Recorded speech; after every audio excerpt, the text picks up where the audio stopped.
Swayam Prabha. Digital India. Educated India.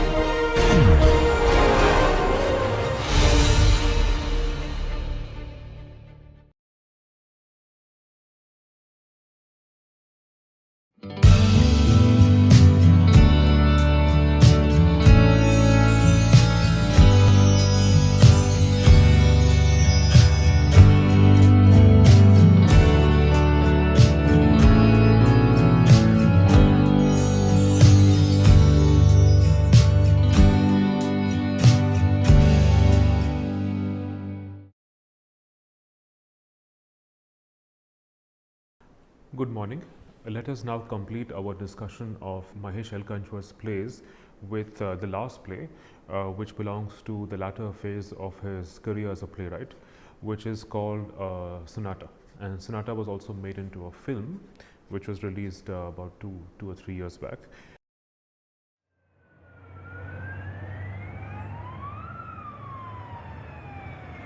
We're all in boxes. You, me, that woman in the window. Cheers, Miss Typo! Why don't you make a list? Cigarette bad, wine bad, hugging and kissing very bad. What? What? Akash kande hotash shomu nai jekho. I sway through life with abandon. Petni, sharp chutney. Garlic chicken here, all right. Only in their briefs. I wonder who gets to bet them. Not so loud. Someone might hear you. Here. Oh, not on me.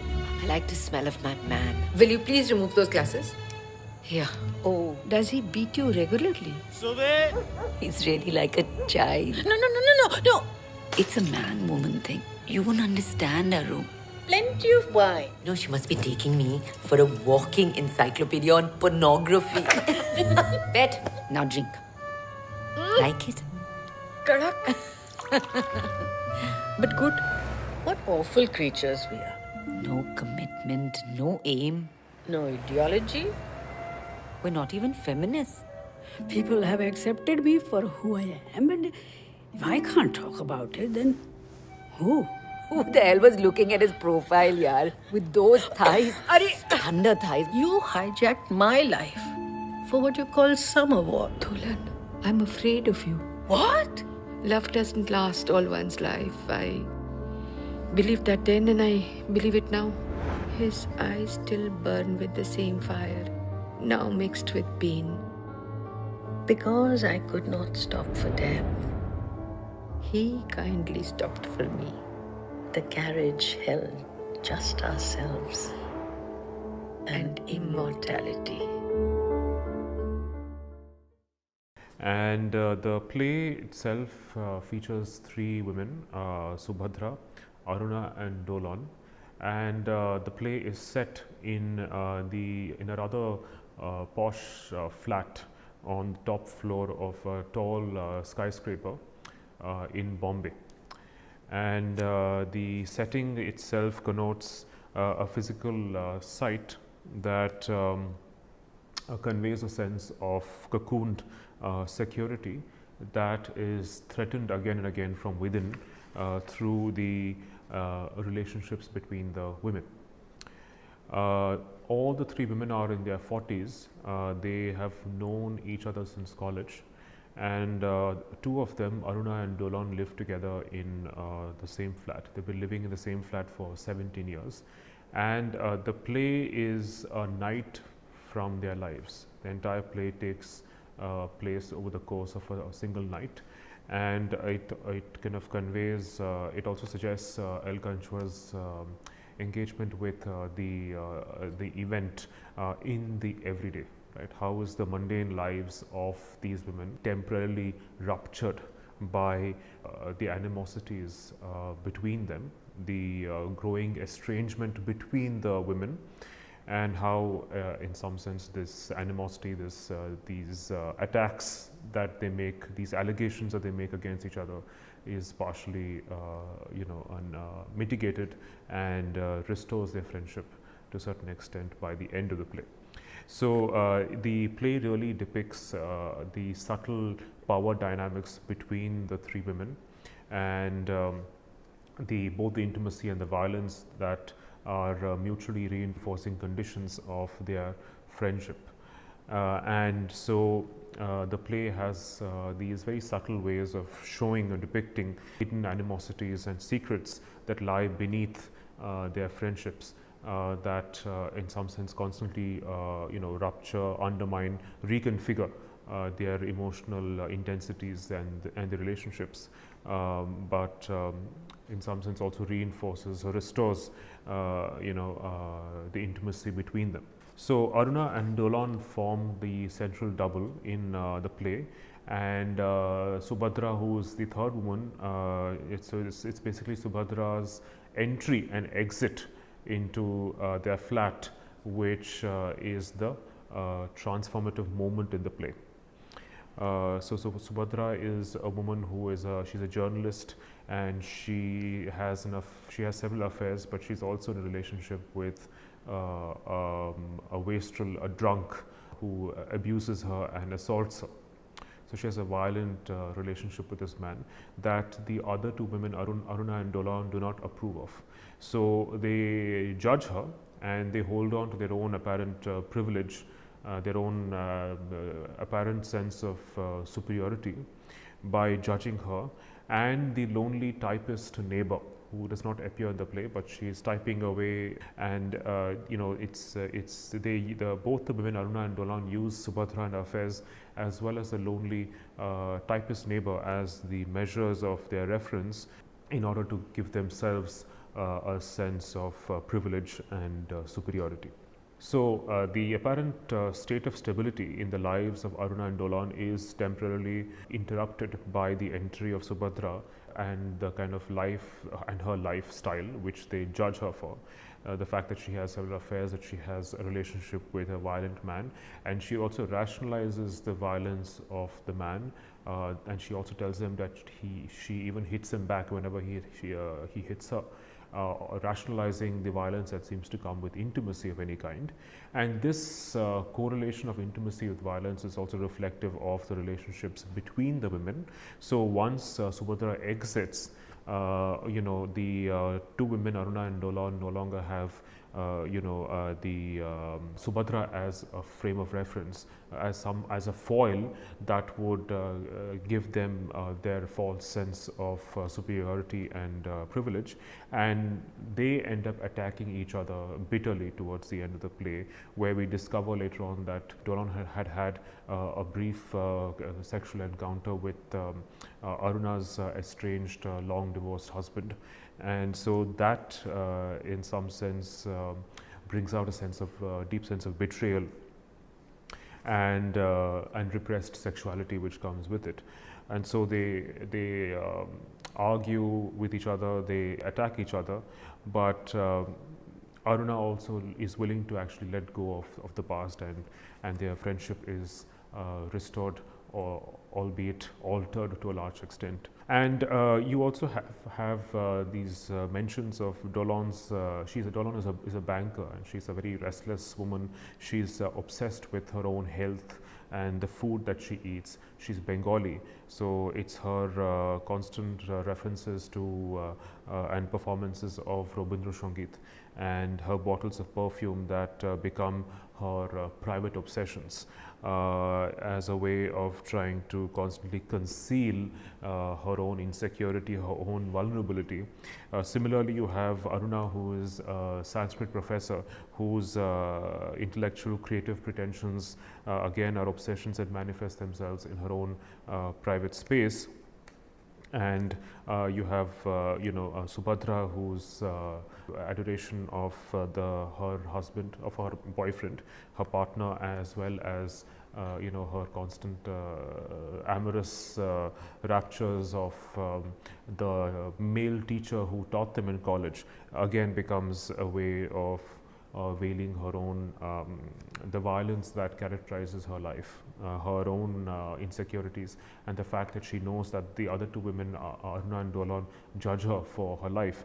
And so Subhadra, when she comes back, when she enters the flat and she's come to see them, Aruna sarcastically tells her that you have come to visit your transit lounge. So it's almost like as though the other two women, her friends, are a source of temporary relief, to which she returns now and then when she needs to feel better about herself. But then also realizes that the two friends of hers are not always the source of comfort that she assumes they are, but that they are also, they also judge her for her lifestyle. So let us first look at how the opening of the play, where it is only just one act. The play only comprises one act, and it's the stage directions are rather elaborate. It describes the rather wealthy flat on the fine suburbs of Mumbai. The stage directions are as following. A fine terrace flat in one of the finer suburbs of Mumbai. The drawing room is filled with fragile, delicate objects: glass tabletops, porcelain object art, crystal vases. It's obvious that only women live here. So the objects that are visible, that are present on stage, are delicate objects that can break. So the objects themselves suggest the fragility of the relationships between the women, that are imminently breakable, that they can actually be ruptured and exposed for what they are at any point in time. 3 steps down the drawing room is the terrace. The apron should be used for the terrace. On the left is a door leading to Aruna's room. The 2 doors in the back, one leads the kitchen and the other serves as an entrance to the flat. Between the doors is a wooden cabinet with intricate carving against the wall. The area on stage left has a coffee table and a few low chairs.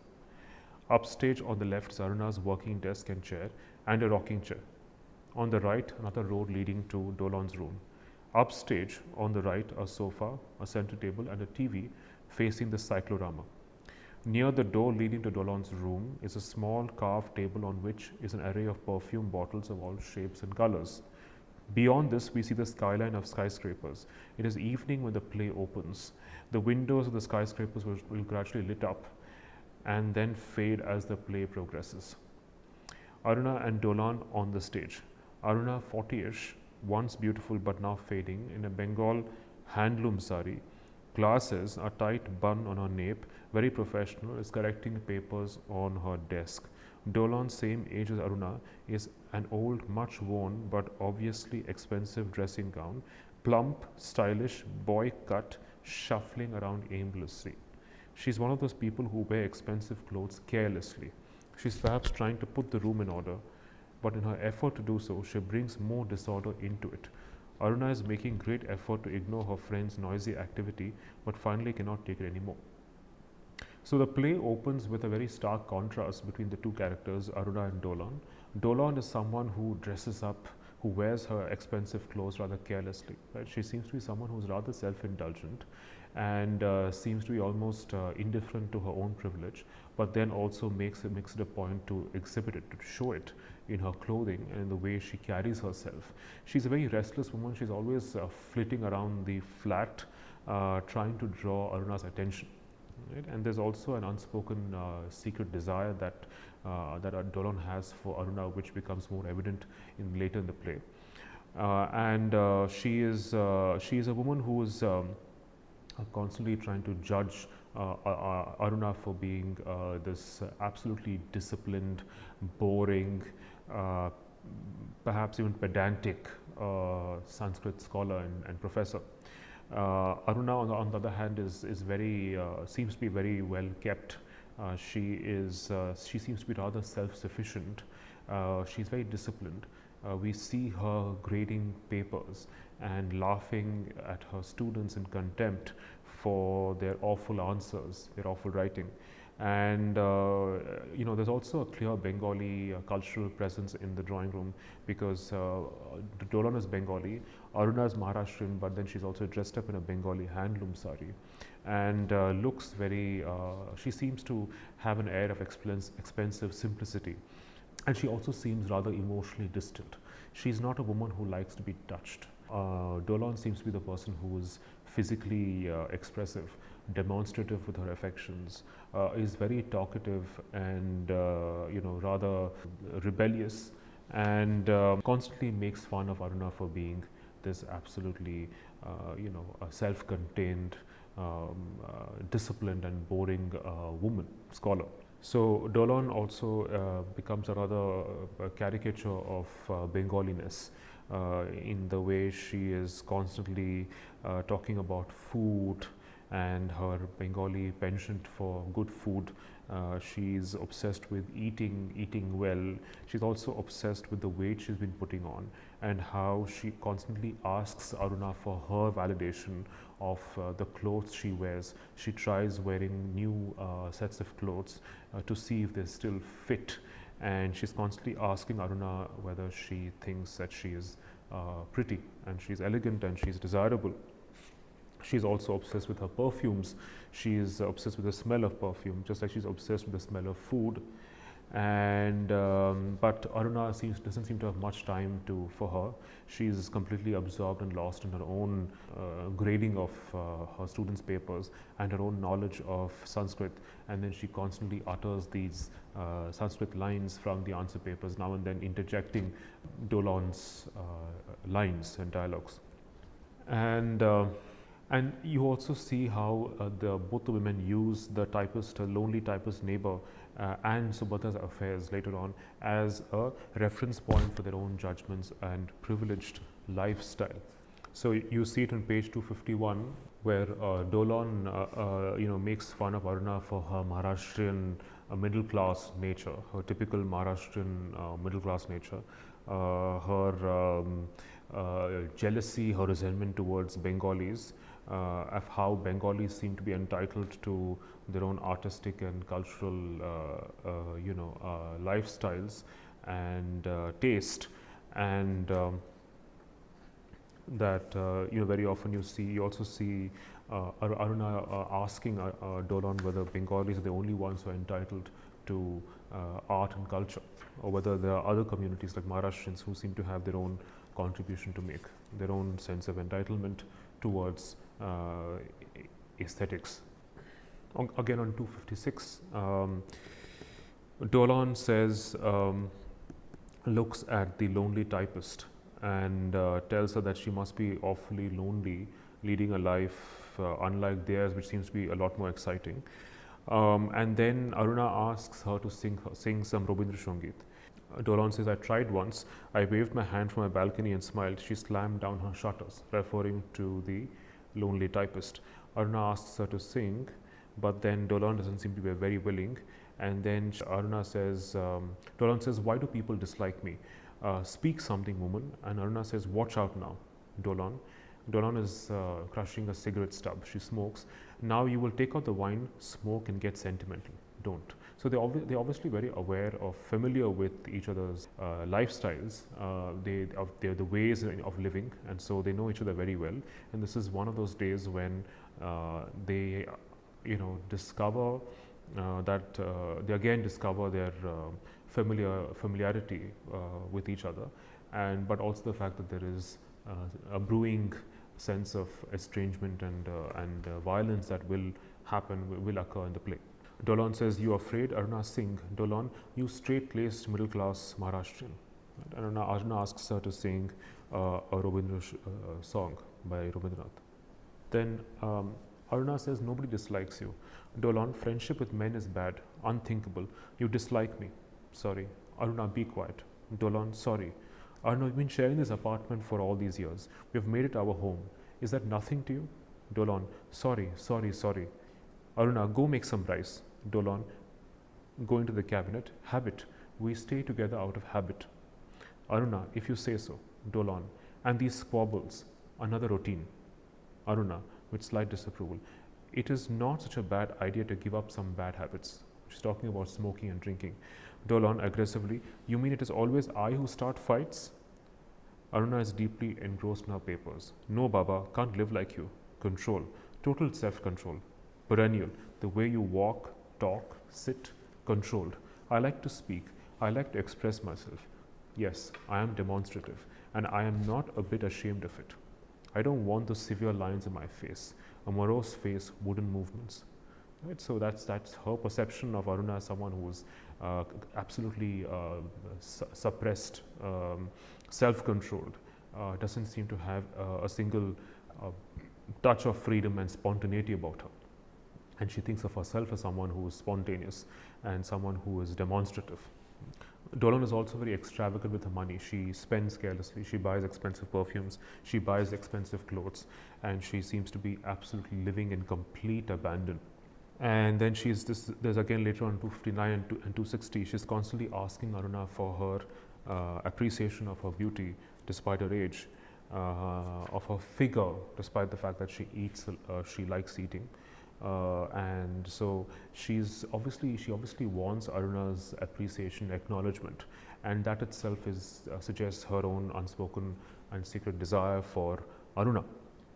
But Aruna seems to be rather emotionally distant and unavailable.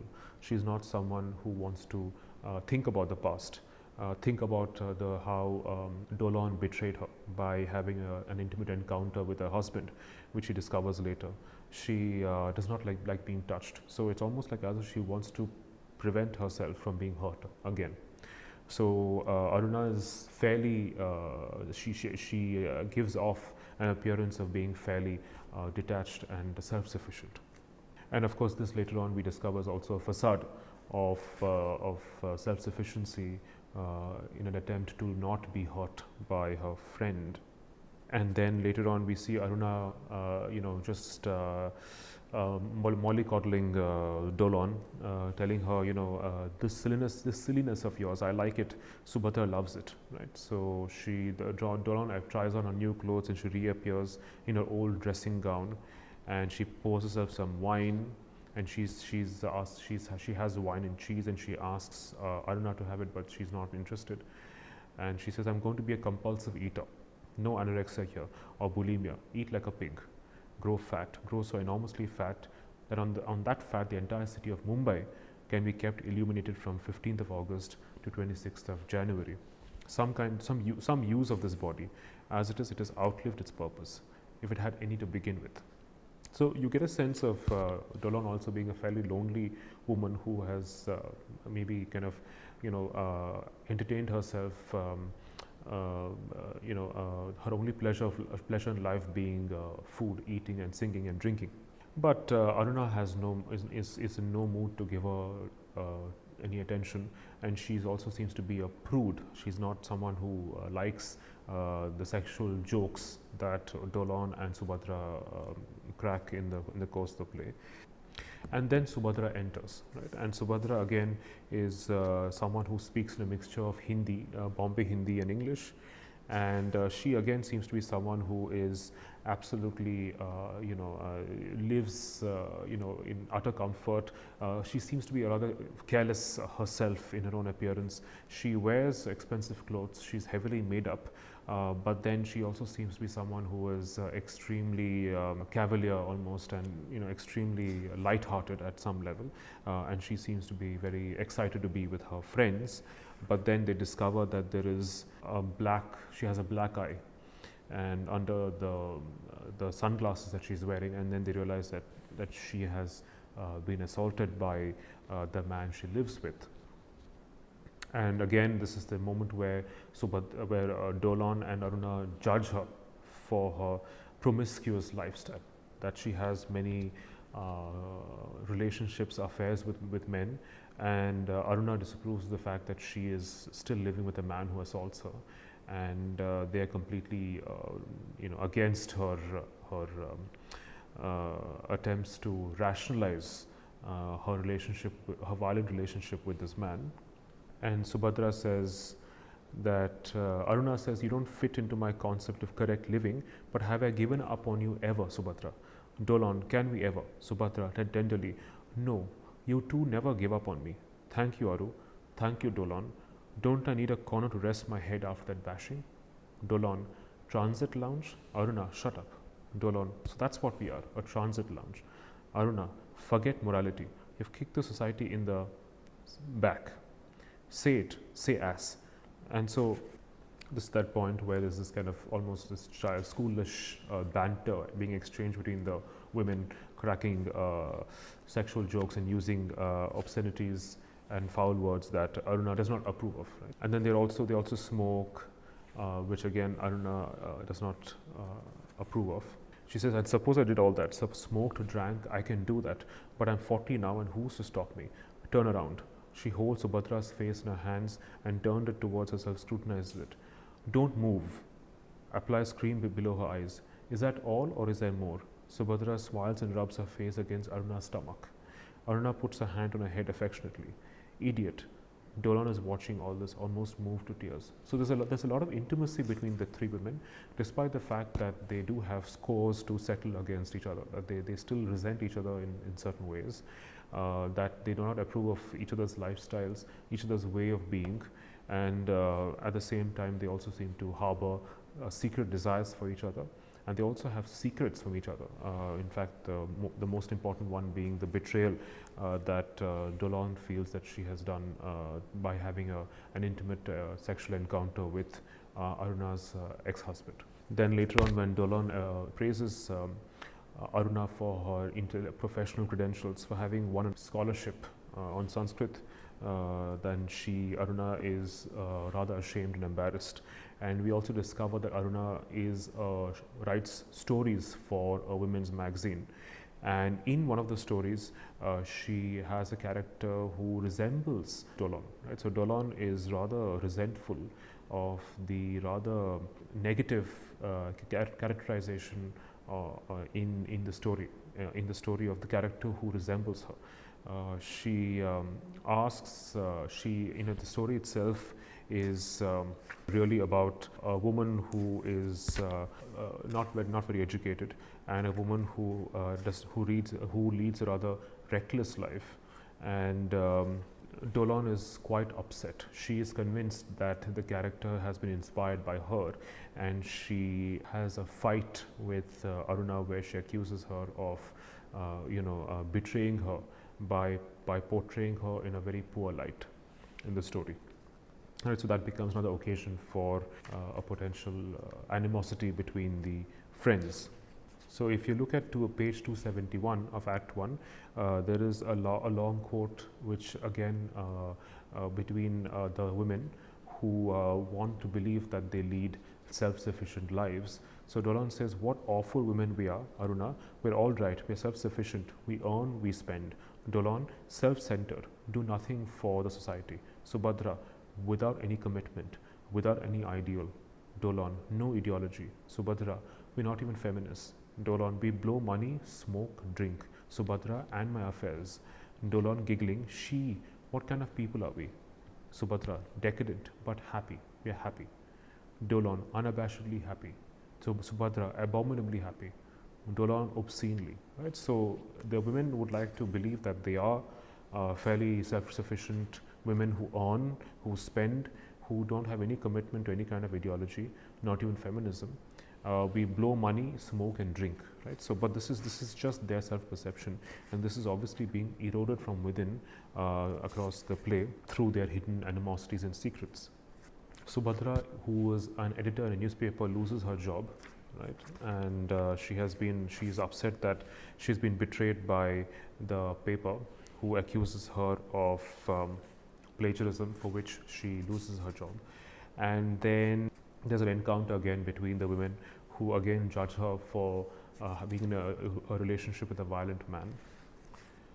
And later on, after Subhadra leaves, there is this encounter between Dolan and Aruna, where Dolan accuses her of misrepresenting her in the story. Dolan says that the story is based on me. Aruna, no. Dolan, the heroine of your story, she uses frilly, jazzy clothes, smokes, drinks. Aruna, hundreds of women do that. Dolan, and her Marathi is laced with Punjabi. Aruna, a totally imaginary character. Dolan, Punjabi instead of Bengali. Why didn't you make her Bengali? It would have been more authentic. Aruna, will you listen to me? Dolan in a broken voice. You shouldn't have done that. Such an old friendship. Gone in a minute. Foot, just like that. Aruna, look here. That woman is not you. Maybe some similarities, only a few externalities. Dolan, don't give me that bullshit. Good night. Aruna, wait a minute. Dolan, I'll pack my things first thing in the morning. Aruna, will you please listen to me? You hold a big post in a multinational. She's a clerk, you're multilingual, she's almost an uneducated. Dolan, this is my flat, you should leave. Aruna, I will, but not unless I've thrashed this out. Yes, it's true, she's bubbly like you. Dolan, and she touches like me. Yes, I touch, but I touch easily in everybody. Kiss even. You find something like that in my touches? Like that Surinder's? Aruna gives her a long, hard stare and then turns to go to her room. Dolan shouts at Aruna, why don't you thrash it out now? Right? So Dolan is deeply hurt and resents Aruna for betraying her. She even tells that the story should have been called Betrayal instead of Maitra, because it seems to have a character who resembles her, who's been shown in a very poor light in the story as someone who wears frilly, jazzy clothes, who smokes and drinks, who leads a reckless life, devoid of any responsibility. So whether or not this is true, perhaps one could read this as Aruna's attempts to then probably take a jibe at Dolan for her reckless lifestyle, which she does not disapprove of, which she does not approve of, sorry. And then later on, Dolan asks her to leave because she tells her that the flat belongs to her. And then later on, we get to know that Dolan had an affair with Aruna's ex-husband. And Aruna, now we get to know about Aruna's conflicting self-perceptions. Aruna was herself someone who wanted to lead a very ambitious life. As Dolan says, you were dreaming of a magnificent career. You were ambitious. Indology, Germany, America, conferences and seminars, rubbing shoulders with the cream of the world. Right? So that was Aruna's life. Right? And so she realized that she could not be married to a man who was Avinash. Aruna's ex-husband is named Avinash, and Aruna realizes that she could not have lived a life with Avinash because he was, Aruna calls him as, terms him as someone who was celebrated but still a wastrel, right? So she felt that she would have undermined her life's ambition had she continued to be married to Avinash. So she terminates the marriage, but then according to Dolan, she terminates the marriage, but Aruna says, I'm not so sure of that. Right? So Aruna is not entirely willing to accept the fact that she terminated the marriage, despite the fact that she did not want to be married to a man who would have undermined and been obstruction to her own professional ambitions. Perhaps I wouldn't have been able to cope with him, Aruna tells Dolan. No, I know I'm not a success, but not a failure either. I'm living a tepid, monotonous, secure life, am I not?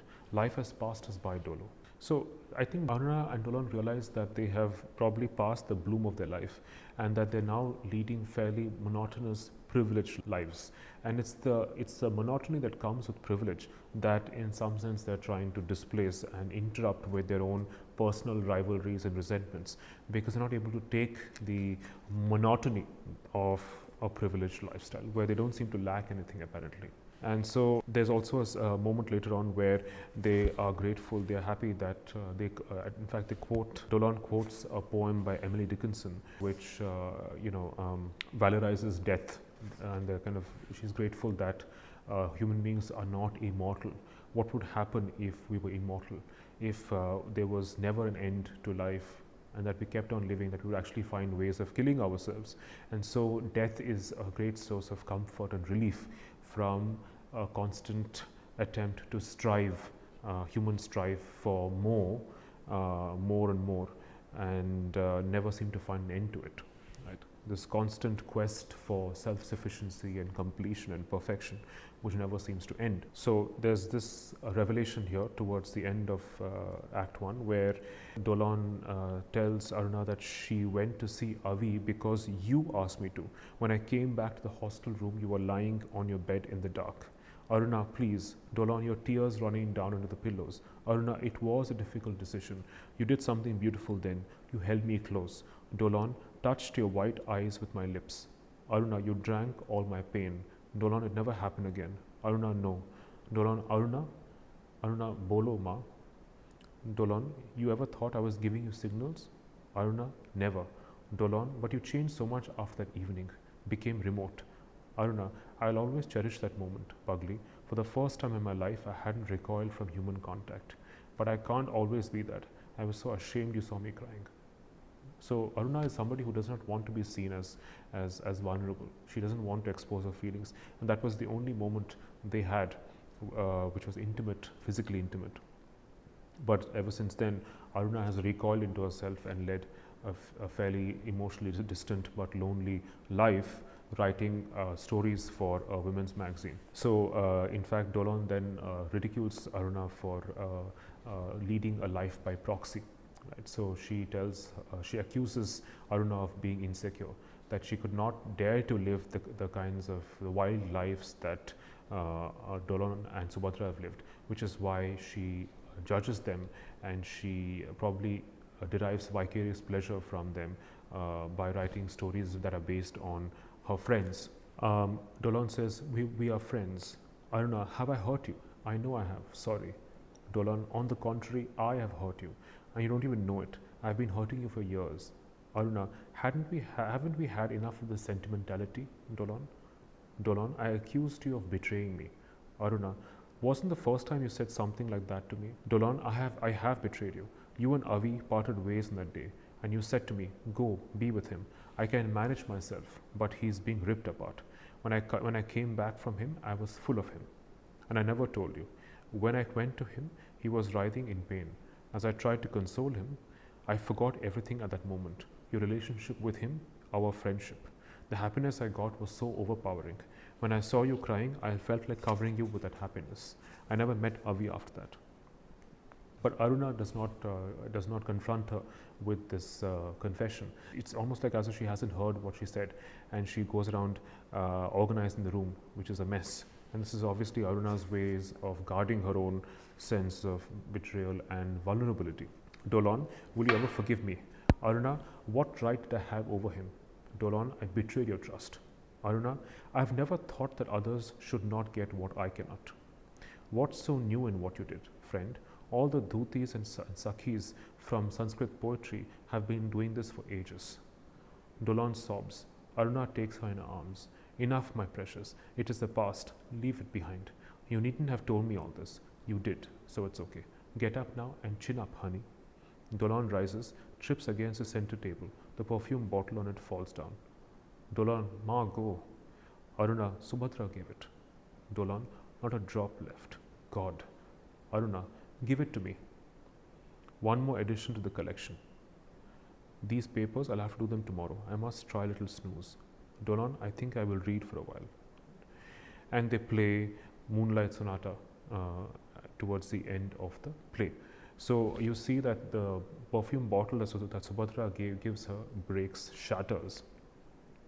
And so there's this moment where after Subhadra's exit from the flat, the two women reveal their hidden animosities towards each other.